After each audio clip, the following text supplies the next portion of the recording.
नमस्कार दोस्तों, स्वागत है आप सभी का माय अकेडमी के इस यूट्यूब चैनल पे। मेरा नाम है आलोक पाठक और आज हम यहाँ पे देखने जा रहे हैं इस बहुत इम्पोर्टेंट न्यूज़ को, जिसमें झारखंड स्टेट गवर्नमेंट ने यहाँ पे क्या किया है, एक बिल पास किया है, जिसमें 75% रिजर्वेशन देने की बात की है झारखंड के निवासियों को, इसमें यहाँ पे प्राइवेट जॉब में। तो हम जिस तरीके से जानते हैं कि सरकारी नौकरी में यहाँ पे रिजर्वेशन पहले से दिया गया है, बट यहाँ पे बात है प्राइवेट जॉब में। तो इस विषय में हम संपूर्ण तरीके से बात करेंगे, पूरी तरीके से समझेंगे, एक आम नागरिक के तौर पे, और साथ में हम इस चीज़ को यहाँ पे समझेंगे कि किस तरीके से एक एग्ज़ाम के एस्पिरेंट को इसमें क्या-क्या ध्यान रखना है। चलिए, तो सबसे पहले हम यहाँ पे बात करते हैं कि ये जो न्यूज़ है, झारखंड ने 75% जो रिज़र्वेशन दिया है, किसको दिया है? लोकल्स को दिया है। और किसमें दिया है? प्राइवेट जॉब में दिया है। और इसके लिए यहाँ पे उन्होंने एक लिमिट रखी है कि जिस भी नौकरी में यहाँ पे 40,000 तक सैलरी दी जाती है, मान के चलिए कोई भी नौकरी है, जिसमें अगर 40,000 तक वेतन दिया जा रहा है, तो उन सभी नौकरी में प्राइवेट सेक्टर की में आपको क्या देना होगा? 75% वहाँ के यानी झारखंड के जो निवासी हैं, उनको यहाँ पे रिज़र्वेशन देना पड़ेगा प्राइवेट कंपनीज़ को। ऐसा करने के बाद झारखंड क्या है, भारत का तीसरा ऐसा राज्य बन जाएगा जो इस तरीके की पॉलिसी अपने राज्य में लेके आया है, अपने स्टेट में लेके आया है। और इससे पहले आंध्र प्रदेश और हरियाणा में ऐसी पॉलिसीज पहले से ही आ चुकी हैं, जहां पे लोकल्स को यहाँ पे रिजर्वेशन दिया गया है प्राइवेट सेक्टर की जॉब्स में। बात करते हैं इस पूरे कॉन्सेप्ट को कहते क्या है। इसे कहते हैं लोकल फर्स्ट पॉलिसी। यानी यहाँ पे जो आपकी जॉब्स क्रिएट होती हैं किसी भी स्टेट में, वो सबसे पहले वहाँ के जो लोकल्स हैं, उनको यहाँ पे दी जाएँ। सबसे पहला अधिकार उन्हीं के ऊपर रहे, फिर उसके बाद जो जॉब्स हैं किसी और को दी। तो झारखंड ऐसा करने वाला एकमात्र राज्य नहीं है, केवल राज्य नहीं है भारत में जिसने ऐसा किया है। महाराष्ट्र में, हरियाणा में, मध्य प्रदेश में, कर्नाटका में, आंध्र प्रदेश में पहले से ऐसे कई प्रोविजंस हैं, लॉज़ हैं, जिनमें यहाँ पे लोकल्स को ज़्यादा प्रेफ़रेंस दिया गया है जॉब के पर्सपेक्टिव में। आगे बात करते हैं। ये जो पूरा का पूरा हम देख रहे हैं इश्यू, जिसमें झारखंड गवर्नमेंट ने दिया है और बाकी राज्य भी यहाँ पे रिजर्वेशन दे रहे हैं, तो आपके मन में ये सवाल आएगा, क्या ये हमारे संविधान के अनुसार सही है? हमारे कॉन्स्टिट्यूशन में ऐसा लिखा गया है कि आप रिजर्वेशन दे सकते हैं इस तरीके से? तो चलिए इस विषय में हम सही तरीके से देखते हैं कि हमारा संविधान क्या कहता है। और इसके लिए हमें हमारे कॉन्स्टिट्यूशन के आर्टिकल 16 और आर्टिकल 371 इन दोनों अनुच्छेदों को बहुत अच्छे से देखना और समझना होगा। बात करते हैं आर्टिकल 16 ऑफ इंडियन कॉन्स्टिट्यूशन की। तो आर्टिकल 16 जो है हमारे संविधान का, वो यहाँ पे बात करता है कि एक समानता रहेगी किसमें? अवसर में। तो इक्वालिटी ऑफ अपॉर्चुनिटी रहेगी किसमें? पब्लिक एम्प्लॉयमेंट में। तो लोक नियोजन के संबंध में यहाँ पे समानता की बात करता है कि हर किसी को यहाँ पे एक अवसर प्राप्त होगा कि वो क्या कर सकते हैं? जॉब्स में अप्लाई कर सकते हैं और उन जॉब्स को पा सकते हैं। तो यहाँ पे समानता की बात की गई है। ठीक है? आर्टिकल 16 में। तो आर्टिकल 16 के अंदर ही यहाँ पे कुछ सब क्लॉज़ हैं और उसी में से एक सब क्लॉज़ जो है, इस पूरे इश्यू से यहाँ पे डील करता है। तो इसमें आर्टिकल 16(1) जो है क्लॉज़, ये यही बात करता है कि यहाँ पे समानता की बात की गई है, इक्वालिटी की बात की गई है, अपॉर्च्युनिटी में, इसमें जॉब्स में। 16(2) जो यहाँ पे बात करता है, वो कहता है किसी भी तरीके का डिस्क्रिमिनेशन नहीं किया जाएगा, किसी के साथ भी, जॉब्स के रिस्पेक्ट में, एम्प्लॉयमेंट के रिस्पेक्ट में, किस आधार पर? Religion, race, caste, sex, descent, place of birth, residence और एनी ऑफ देम। तो अगर आप देखेंगे कि जब हम पुराने समय में जाते हैं, तो यहाँ पे वर्ण व्यवस्था में क्या होता था कि जो यहाँ पे निचले पायदान पे जो यहाँ पे लोग थे, उन्हें यहाँ पे बहुत सारे काम नहीं करने दिए जाते। क्यों? क्योंकि उनके साथ यहाँ पे racial discrimination, religious discrimination, caste based discrimination, India में क्या है? कास्ट बेस्ड मेन डिस्क्रिमिनेशन था और रिलीजियस डिस्क्रिमिनेशन भी यहाँ पे था। तो यहाँ पे इस डिस्क्रिमिनेशन की वजह से उन्हें बहुत सारे काम नहीं करने दिए जाते थे। जब वो यहाँ पे काम नहीं कर पाएँगे तो आम बात है वो आर्थिक रूप से इकोनॉमिकल तरीके से मजबूत नहीं हो पाएँगे और हमारे इकोनॉमिकल तरीके से जब तक न मजबूत नहीं होंगे तो वो पॉलिटिकल तरीके से भी एम्पावर नहीं, तो अपनी बात कभी सही तरीके से रख नहीं पाएँगे। ठीक है? आगे बात करते हैं 16(3) क्लॉज़। तो यहाँ पे आप एक वर्ड देख रहे हैं कि यहाँ पे डिस्क्रिमिनेशन जो है वो रेसिडेंस के आधार पर भी नहीं किया जाएगा। किसी भी आधार पर रेसिडेंस भी एक आधार दिया गया है। बट 16(3) क्लॉज जो है हमारे संविधान का, वो कहता है कि पार्लियामेंट चाहे तो कानून के द्वारा रेसिडेंस जो है, इसको एक आधार बना सकता है रिजर्वेशन के लिए जॉब्स में, किसी-किसी स्टेट्स में। तो संसद यहाँ पे किसी राज्य में चाहे तो उस राज्य के लिए जो रेसिडेंस है उसको क्या बना सकता है, एक आधार बना सकता है रिजर्वेशन के लिए, ठीक है? बट यहाँ पे कौन बना सकता है? साफ तौर पे हमारा संविधान कहता है संसद के पास ही इसे बनाने का अधिकार प्राप्त है। केवल यहाँ पे कौन बना सकता है? पार्लियामेंट बना। अब हम देखते हैं 16 आर्टिकल का 4th क्लॉज, जो यहाँ पे बात करता है रिजर्वेशन की, किनको? बैकवर्ड क्लासेस को। तो कोई भी जो बैकवर्ड क्लासेस हैं, उनके यहाँ पे रिजर्वेशन की बात करता है, अगर वो सर्विसेज में, जो भी सर्विसेज हैं, उनमें सही तरीके से उनका परसेंटेज रिप्रेजेंट नहीं हो रहा, यानी वो बहुत कम प्रतिशत में है। तो यहाँ पे ये जो आर्टिकल है हमारा 16, इसके हैं ये सब 4 क्लॉज, ठीक है? इन सबको हमने सही से समझ लिया और यहाँ पे जो मुख्य बात है, वो हमने देखा है कि जो रेसिडेंस एज़ अ कंडीशन है, इसमें रिजर्वेशन में, इसके लिए कानून बनाने का अधिकार किसके पास है? संसद के पास है, ठीक है? अब हम बात करते हैं आर्टिकल 371। तो आर्टिकल 371 में यहाँ पे आंध्र प्रदेश में प्रोविज़न है, ठीक है? आंध्र प्रदेश के लिए यहाँ पे प्रोविज़न है अंडर आर्टिकल 371 डी, कि यहाँ पे जो उस राज्य के निवासी हैं, उनको डायरेक्ट रिक्रूटमेंट में क्या है? लोकल्स को प्रेफ़रेंस दी जाती है, कुछ स्पेसिफिक एरिया में। क्लियर है बात? तो इस तरीके से हमारा आर्टिकल नंबर 16 और आर्टिकल नंबर 371 जो है, वो डील करता है इन इश्यूज़ से। आगे बात करते हैं कि सुप्रीम कोर्ट ने प्राइवेट जॉब में जो रिज़र्वेशन है, इससे रिलेटेड पहले से ही कुछ जजमेंट दी हुई है। तो उन जजमेंट्स को अगर हम देखते हैं, तो यहाँ पे अपनी स्टेटमेंट्स को, अपनी बातों को सब्सटैंशिएट बहुत अच्छे से कर पाएँगे। तो इसके लिए हम पहला केस देखते हैं, Pradeep Jain versus union of India case 1984। तो यहाँ पे सन ऑफ सॉइल का जो कॉन्सेप्ट था, इसे यहाँ पे सुप्रीम कोर्ट में डिस्कस किया गया। सुप्रीम कोर्ट ने इसे पूरी तरीके से अनकॉन्स्टिट्यूशनल बताया, ठीक है? ये पूरी तरीके से क्या है? अनकॉन्स्टिट्यूशनल। नेक्स्ट आगे बात करते हैं, Sunanda Reddy versus state of Andhra Pradesh जो केस था, इसमें सुप्रीम कोर्ट ने यहाँ पे पुरानी जो जजमेंट थी डॉक्टर प्रदीप जैन केस की, उसी को यहाँ पे आगे बनाते रखते हुए ये कहा कि जो 5% एक्स्ट्रा वेटेज यहाँ पे दिया गया था उन लोगों को जिन्होंने तेलुगु मीडियम में किसी तरीके की पढ़ाई की है, इसको भी पूरी तरीके से स्ट्रक डाउन कर दिया, खत्म कर दिया था। आगे बात करते हैं यहाँ पे Kailash Chandra Sharma versus state of Rajasthan case, जहाँ पे राजस्थान गवर्नमेंट ने यहाँ पे कुछ कंसर्न डिस्ट्रिक्ट जो थे राज्य के, उनके यहाँ पे लोगों को क्या किया था? गवर्नमेंट जॉब में प्रेफरेंस देने की बात की थी और इसे भी सुप्रीम कोर्ट ने यहाँ पे क्या कर दिया था? खारिज कर दिया था। इस जो केस में जो बात थी, इस पूरे लॉ को भी यहाँ पे खत्म कर दिया था, इसे भी नल एंड वॉइड कर दिया था। बात करते हैं इलाहाबाद हाई कोर्ट की एक जजमेंट थी, जिसमें यहाँ पे उत्तर प्रदेश गवर्नमेंट ने वुमेन को यहाँ पे रिजर्वेशन देने की बात की थी और इसे भी इलाहाबाद हाई कोर्ट ने क्या कर दिया था? खारिज कर दिया था। तो इस तरीके से यहाँ पे किसी भी आधार पर हमने देखा है कि सेक्स के आधार पर भी आप ऐसे रिजर्वेशन नहीं दे सकते हैं, ठीक है? मतलब डिस्क्रिमिनेशन नहीं कर सकते हैं।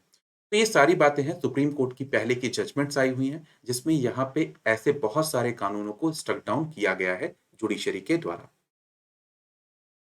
अब हम बात करते हैं कि अगर ऐसा कोई लेजिस्लेशन या कानून लाया जाता है तो इसकी सिग्निफिकेंस क्या हो सकती है? इसकी महत्व क्या हो सकता है? तो आम बात है, ऐसा अगर कोई कानून लाया जाता है तो हम अभी अभी इसके प्रोस की बात कर रहे हैं। तो ये डेवलपमेंट को उस एरिया में अच्छे से लेके आएगा। आम बात है, लोगों को यहाँ पे नौकरी जो है मिलेगी तो उस एरिया में डेवलपमेंट होगा ही होगा। दूसरी बात करते हैं, अनएम्प्लॉयमेंट को यहाँ पे टैकल करेगा। आम बात है, बेरोजगारी इससे थोड़ी सी तो कम जरूर होगी उस क्षेत्र में। बात करते हैं, यहाँ पे लोगों का मोराल जो है वो भी बढ़ेगा, क्योंकि उन्हें सरकार पे भरोसा बढ़ेगा कि अब तो उन्हें नौकरी मिलेगी मिलेगी और फिर वो और ज़्यादा कॉन्फिडेंट होंगे। माइग्रेशन डिस्करेज होगा। जब लोगों को ये पता होगा कि इस राज्य में 75% जो जॉब है, वो यहाँ पे यहीं के लोकल्स के लिए है, तो दूसरे राज्य के यहाँ पे लोग आएँगे नहीं, तो इससे माइग्रेशन भी रुकेगा और इस राज्य के लोग यहाँ से कहीं जाएँगे भी नहीं। तो दोनों कंडीशन में यहाँ पे माइग्रेशन यहाँ पे रुकेगा। नेक्स्ट यहाँ पे एलिमिनेट करेगा बायसनेस, तो किसी तरीके का बायसनेस है उसे भी यहाँ पे ये खत्म करेगा। और अग्रेरियन क्राइसिस जो है, जो कृषि में यहाँ पे किसी भी तरीके की आपकी कोई गड़बड़ी हो जाए, जैसे यहाँ पे मान के चलिए फसल खराब हो जाती है किसानों की, या कोई भी ऐसी चीज़ हो जाती है, तो ऐसी क्राइसिस में भी किसानों के पास या फिर वहाँ के लोगों के पास एक अपॉर्च्युनिटी है कि उनके पास यहाँ पे जॉब रहेगी, तो उन्हें कृषि के ऊपर आधारित नहीं रहना होगा। आगे बात करते हैं, जो एलपीजी रिफॉर्म हुए थे, लिबरलाइज़ेशन, प्राइवेटाइज़ेशन, ग्लोबलाइज़ेशन, उसके कारण जो यहाँ पे थोड़ा बहुत लॉस देखने को मिला था, जिसमें यहाँ पे एक जगह पे वहाँ के लोकल्स के बदले बहुत दूसरे जगह के लोगों को नौकरी दी जा रही थी और वहाँ के लोकल्स को नौकरी नहीं मिल रही थी क्योंकि यहाँ पे क्या था कि जो उन्हें सस्ता पड़ रहा है और जो उन्हें बढ़िया मिल रहा है, वो उसे हायर कर रहे थे। तो इसके लॉसेस भी यहाँ पे कम हो जाएँगे। तो ये सब कुछ सिग्निफिकेंस है। जब हम सिग्निफिकेंस की बात करते हैं, तब हम नहीं देखते कि इसका बैड इफ़ेक्ट क्या आने वाला है। मेन हम सिग्निफिकेंस देख रहे हैं कि ये सब इसकी कुछ अच्छी आउटकम्स हो सकते हैं। अब बात करते हैं कुछ इश्यूज़ के कि क्या-क्या यहाँ पे प्रॉब्लम क्रिएट हो सकती है। तो सबसे पहली बात है कि ये आर्टिकल 16 को साफ तौर पे वायलेट कर रहा है, ठीक है? तो कॉन्स्टिट्यूशन का आर्टिकल 16 जो है, उसे साफ तौर पे यहाँ पे वायलेट करता है। फिर यहाँ पे जो बेनिफिशियरीज़ हैं, जिनको यहाँ पे ये नौकरी दी जानी है, इनकी आइडेंटिफिकेशन अपने आप में एक बहुत बड़ा चैलेंज रहेगा। इन्हें आप खोजेंगे कैसे, पता कैसे करेंगे? फिर ये यूनिटी इन डाइवर्सिटी के ऊपर क्या है, एक बहुत बड़ा डेंजर है। क्योंकि जब लोगों को यहाँ पे लगेगा कि इस राज्य के लोग हमें नौकरी नहीं देंगे, तो दूसरे राज्य के लोग जो हैं वो भी ऐसा करना शुरू कर देगा। हर राज्य ऐसा कर देगा तो यहाँ पे एक दूसरे के प्रति क्या होगी, क्या नाम है, हीन भावना पैदा होती रहेगी। क्योंकि नौकरियाँ तो बहुत सीमित हैं और ये हमारी यूनिटी इन डाइवर्सिटी को क्या करेगा, खतरे में डालेगा। क्योंकि यहाँ पे समझिए, जब लोग माइग्रेशन ही रोक देंगे तो डाइवर्सिटी कैसे आएगी? डाइवर्सिटी तो तभी आती है जब माइग्रेशन होता है, एक जगह से दूसरी जगह लोग जाते हैं। आगे बात करते हैं, स्पिरिट ऑफ कॉम्पिटिशन जो है इसके खिलाफ है, क्योंकि अब आप किसी के वहीं के लोकल्स को अगर आपको मजबूर कर दिया गया कि आपको यहीं के लोकल्स को नौकरी देना है, तो आप किसी कॉम्पिटिटिव जो ज़्यादा बेहतरीन व्यक्ति है, ज़्यादा बेहतरीन है उस जॉब के लिए, उसे आप अपनी नौकरी पे नहीं रख पाएँगे क्योंकि आपको इन्हीं में से चुनना होगा। और नेक्स्ट इसके बाद है, ये इन्वेस्टमेंट को भी असर करेगा। बहुत सारी कंपनीज़ इसके लिए तैयार नहीं होंगी क्योंकि यहाँ पे अगर आपको 75% यहीं के लोकल्स को हायर करना है, तो आपके ऊपर एक फाउंडेशन है और आपको फिर यहाँ पे इन्हें एक मनमानी सैलरी भी देनी पड़ेगी उन एम्प्लॉइज़ को और आम बात है आगे चल के बहुत ज़्यादा दिक्कत देखनी पड़ सकती है। आगे बात करते हैं, इंटरनेशनल इम्पैक्ट भी पड़ सकता है ऐसी पॉलिसीज़ का। तो यहाँ पे अब हम बात करते हैं कि वे अहेड क्या होना चाहिए। इस पूरे इश्यू के ऊपर हमने बात कर ली कि रिज़र्वेशन जो अगर यहाँ पे प्राइवेट सेक्टर में दिया जा रहा है, तो इसके फ़ायदे क्या हैं और इसके नुकसान क्या हैं? दोनों हमने पहलू देख लिए हैं। तो अगर यहाँ पे हमसे बात की जाए, तो यहाँ पे हमारे पास क्या आखिरी चारा होना चाहिए? तो यहाँ पे हम इस तरीके से अपने स्टेटमेंट को कंक्लूड कर सकते हैं कि यहाँ पे हम कंपनीज़ को यहाँ पे क्या कर सकते हैं, जो भी कंपनीज़ या प्राइवेट प्लेयर यहाँ पे अगर स्टेट में हैं, तो स्टेट गवर्नमेंट यहाँ पे उन्हें सब्सिडाइज़ कर सकती है, ठीक है? कि यहाँ पे वो अगर क्या करें, जो लोकल पब्लिक जो है यहाँ पे, लोकल यूथ जो है आपका उस स्टेट का, उसे यहाँ पे वो प्रॉपर तरीके से ट्रेन करें, स्किल करें, ठीक है? और उसके बाद यहाँ पे अगर वो चाहें, तो उसे यहाँ पे हायर करें। तो यहाँ पे वो कंडीशन डाल सकता है ट्रेनिंग देने की, स्किल देने की और इसके बाद अगर उन्हें लगे कि नहीं, ये यहाँ पे आप इन्हें ले सकते हैं, अगर आपको ये स्किल्ड लगते हैं। तो यहाँ पे इनको भी यहाँ पे एक भरोसा रहेगा कंपनी को कि नहीं, जो मुझे एम्प्लॉयी मिलेगा, वो क्या मिलेगा, एक स्किल्ड एम्प्लॉयी मिलेगा, एक ट्रेन्ड एम्प्लॉयी मिलेगा और मुझे किसी भी तरीके से क्वालिटी पे कॉम्प्रोमाइज़ नहीं करना होगा, ठीक है? तो ये एक बहुत अच्छी चीज़ हो सकती है। दूसरी बात, यहाँ पे स्टेट बेटर है कि अपने आप को कॉम्पिटिटिव बनाएँ, ज़्यादा से ज़्यादा, यानी ज़्यादा से ज़्यादा स्किल डेवलपमेंट का काम करें, ठीक है?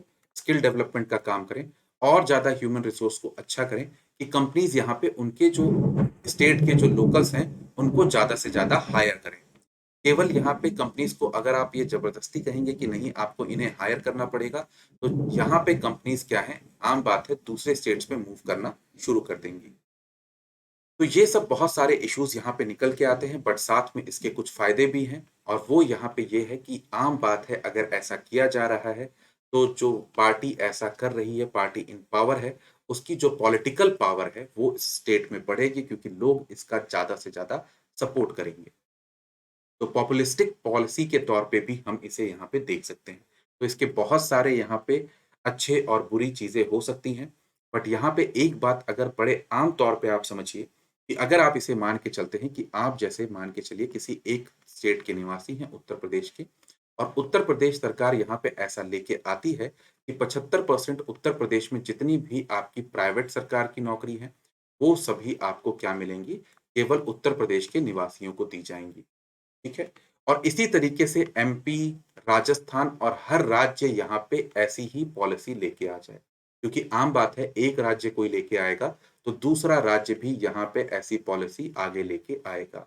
अब पूरे इंडिया में सभी राज्य ऐसे लेके आ गए, तो जो गरीब राज्य हैं जैसे बिहार और ऐसे राज्य जहाँ पे इंडस्ट्रियल डेवलपमेंट ज़्यादा नहीं है, वहाँ के राज्य के जो लोग हैं, जो दूसरे राज्यों में जाके नौकरी करते हैं, उन्हें यहाँ पे नौकरी की हो जाएगी बहुत ज़्यादा दिक्कत।